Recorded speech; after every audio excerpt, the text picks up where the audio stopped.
نعم عبد الله وأخو العشيرة خالد بن الوليد وسيف من سيوف الله سله عز وجل على الكفار والمنافقين۔ خالد بن ولید اللہ کا اچھا بندہ اور اچھے خاندان سے ہے۔ اللہ کی تلواروں میں سے ایک تلوار ہے جو اس نے کافروں اور منافقوں پر سونتی ہے۔ بسم اللہ الرحمن الرحیم۔ السلام علیکم۔ پلیز نئے آنے والے دوستوں سے گزارش ہے کہ ہمارے اس چینل کو سبسکرائب کریں اور گھنٹی کے نشان پر کلک کریں تاکہ ہر آنے والی ویڈیو کی نوٹیفیکیشن سب سے پہلے آپ تک پہنچے، اور جس نے ہماری پچھلی ویڈیوز نہیں دیکھیں تو پلیز جا کر دیکھیے اور اپنے دوستوں کے ساتھ شیئر کریں تاکہ ہر مسلمان اسلامی تاریخ سے آگاہ رہیں۔ شکریہ۔ حضرت خالد بن ولید رضی اللہ عنہ نے مال غنیمت کا 5واں حصہ اور قیدی علیحدہ کر کے باقی سب کو مجاہدین اسلام میں تقسیم کر دیا۔ انہوں نے چند روز چشمہ کے کنارے پر قیام کیا، پھر وہاں سے سلمہ بنت مالک کی طرف بڑھے۔ سلمہ کافی خوبصورت اور ماہر عورت تھی، بڑی نازک ادا اور شیریں بیان تھی۔ اس نے جب نبوت کا دعویٰ کیا تو ہزاروں حسن پرست ان کے گرد جمع ہو گئے۔ وہ اپنا لشکر لیے مقام خواب میں مقیم تھی کہ طلحہ کا شکست خوردہ لشکر بھاگ کر وہاں پہنچا۔ سلمہ بھی نقاب ہو کر ان کے سامنے آ گئی۔ اس نے ان بگوڑوں کو ٹھہرانے کا اشارہ کیا، وہ رک گئے۔ سلمہ نے کہا، تم طلحہ کے ساتھی ہو؟ ان میں سے بعض نے جواب دیا کہ ہاں۔ سلمہ نے کہا، طلحہ جھوٹا نبی تھا، وہ نبی نہیں تھا۔ نبیوں کی خدا مدد کرتا ہے، انہیں شکست نہیں ہوتی۔ نبی کی صحابہ کو فتح ہوا کرتی ہے۔ حضرت محمد صلی اللہ علیہ وسلم واقعی نبی تھے، لیکن ان کے وفات کے بعد خدا نے مجھے نبی بنایا، مجھ پر بھی کتاب نازل کی ہے، کیا تم سننا چاہتے ہو؟ چونکہ اس کی حسین چہرہ اور دلکش گفتگو سن کر مرتدوں پر کافی اثر ہوا، اس لیے انہوں نے کہا، سنائیے۔ سلمہ نے ترنم ریز لہجے میں اپنا مخفی کلام پڑھنا شروع کیا۔ اس کے چند فقرے یہ تھے، ہم نے محمد صلی اللہ علیہ وسلم کو اپنے پاس بلا لیا، سلمہ کو نبوت کے لیے منتخب کیا، اب انہیں نجات ملے گی جو سلمہ کی شریعت پر عمل کریں گے۔ اے لوگو، تم کہاں بہ کے جاتے ہو؟ ہماری نبی کی اطاعت کرو، زمین و آسمان ہمارے قبضے میں ہیں، ہم جسے چاہتے ہیں زمین کا مالک کر دیتے ہیں۔ سلمہ نے کچھ ایسے لہجے میں یہ عبارت پڑھی کہ احمقوں کے دل اس کی طرف کھنچ گئی۔ انہوں نے کہا، بڑا پر اثر لہجہ ہے، ہم تم پر ایمان لاتے ہیں۔ سلمہ کا چہرہ خوشی سے چمکنے لگا، وہ شعلہ روت ہوتی ہی اور بھی ببوکا ہو گئی۔ اس نے ان سب کو اپنے مذہب میں داخل کر لیا۔ سمجھ میں نہیں آتا کہ لوگ کس قدر احمق تھے۔ وہ دیکھ چکے تھے کہ ایک شخص نے نبی کا جھوٹا دعویٰ کر کے انہیں دھوکہ دیا۔ وہ سارے راستے میں طلحہ کو گالیاں دیتے چلے آئے تھے، اب ایک عورت نے انہیں بہکا لیا۔ انہوں نے یہ بھی نہ سمجھا کہ اس سے پہلے کوئی عورت نبی نہیں ہوئی۔ وہ اس کے فریب میں آ گئے۔ دراصل حسین عورت مردوں کو بہت جلدی پھسلا لیتی ہے۔ کہتے ہیں عرب بڑے غیور تھے، عورتوں کی کوئی قدر و منزلت نہ کرتے تھے، مگر جب سے اسلام نے عورتوں کے حقوق قائم کیے اس وقت سے ان کی عزت ہونے لگی تھی۔ لیکن چند ہی روز میں عربوں کی اس قدر تالیف قلوب ہو گئی کہ انہوں نے عورتوں کی نبوت پر بھی ایمان لانا شروع کر دیا۔ سلمہ کے پاس طلحہ سے کئی زیادہ لشکر جمع ہو گیا تھا۔ وہ سن رہی تھی کہ حضرت خالد بن ولید رضی اللہ اپنی فوج لیے اس کی طرف بڑے چلے آ رہے تھے۔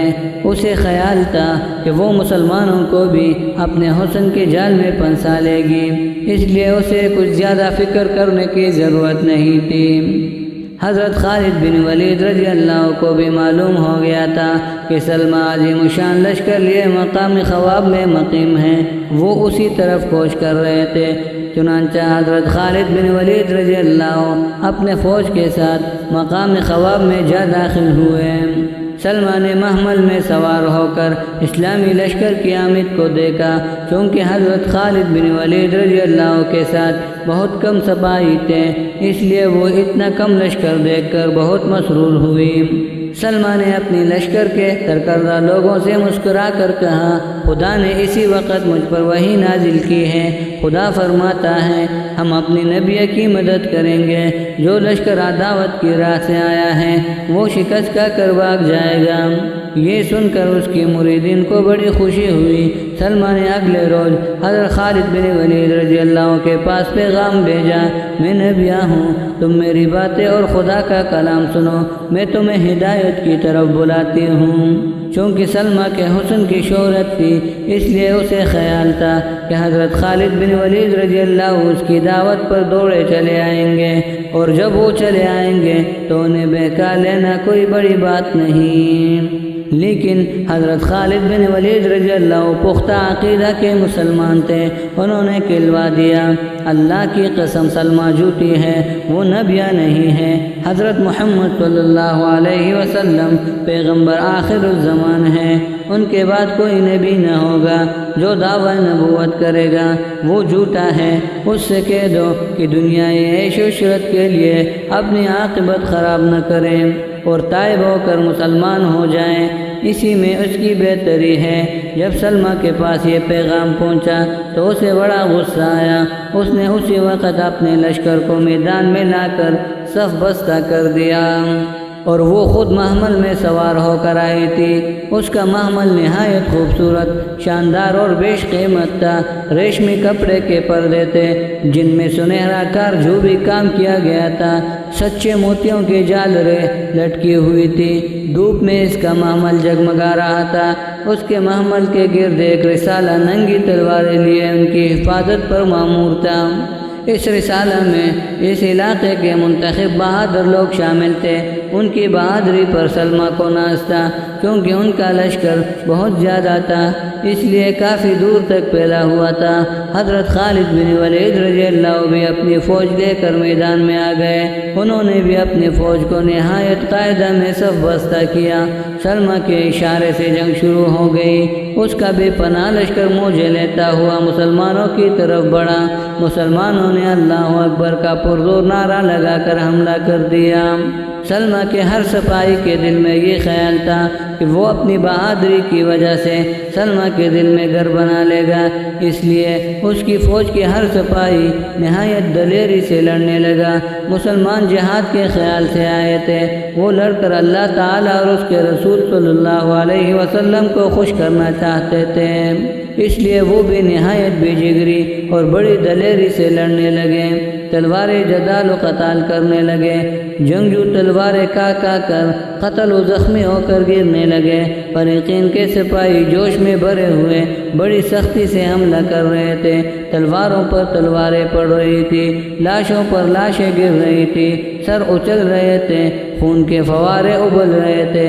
نہایت خونریز جنگ شروع ہو گئی تھی۔ ہر مسلمان نہایت بہادری سے لڑ رہا تھا، بڑی تیزی سے جھپٹ کر حملے کر رہے تھے۔ مسلمان کافروں کی صفیں توڑنے کی کوشش کر رہے تھے۔ کافر بھی مسلمانوں کو منتشر و منظم کرنے کے لیے پوری طاقت صرف کر رہے تھے۔